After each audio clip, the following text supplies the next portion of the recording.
In this lesson, we're going to be going through a lot of the minor power chords. Basically, you're going to want to make sure that you've gone through both Lesson 6, which is going to have some of the minor chords on there already, and then also Lesson 8, because in Lesson 8 is where you're going to go through and learn about how to play major power chords. Now, in Lesson 9, we're going to be going through minor power chords. The difference between the two is going to be major power chords. The index finger is going to be rooted on the 6th string, which is going to be the thickest string on the guitar.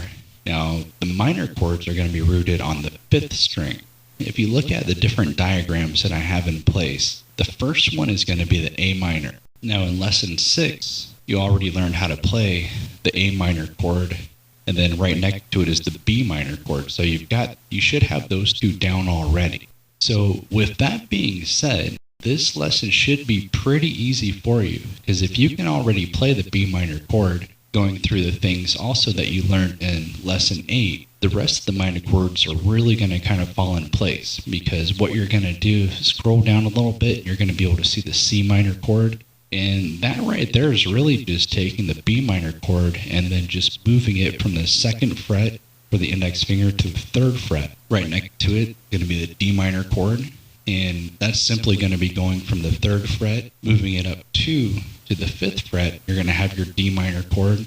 And same way with the E minor chord, you're going to basically just have your index finger rooted on the 7th fret. And so these chords are should be really easy for you to be able to play. And in this lesson, as we go through the practice rhythm, we're going to be combining both major and minor power chords.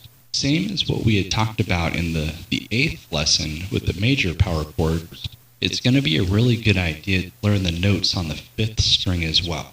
And just keep in mind the open 5th string is already going to be A, and then the 2nd fret on the 5th string is going to be B, 3rd fret is going to be C, the 5th fret is going to be D, and the 7th fret is going to be E. And those right there are just the only minor power chords that we're really going to be focusing on in this lesson. And so anyway, go ahead and practice these chords. And what we're going to be doing is we're going to go ahead and go through the explanation of the practice rhythm in just a moment. So go ahead and kind of play around with these chords, get yourself a little bit familiar. In fact, one thing might even be a good idea to do is to try to go from the minor chord to the major chord and kind of go back and forth with playing around with those. See, if you're familiar with playing the G major power chord, just below it is going to be C minor power chord. Same way with the A major power chord, just below it's going to be D minor power chord. And then the B major power chord, just below that's going to be the E minor power chord. Anyway, that's kind of what's going to be going on in our practice rhythm. So just kind of play around going back and forth between those ones. And so anyway, play around, and in just a little bit we'll get going on the explanation of the Lesson 9 practice rhythm.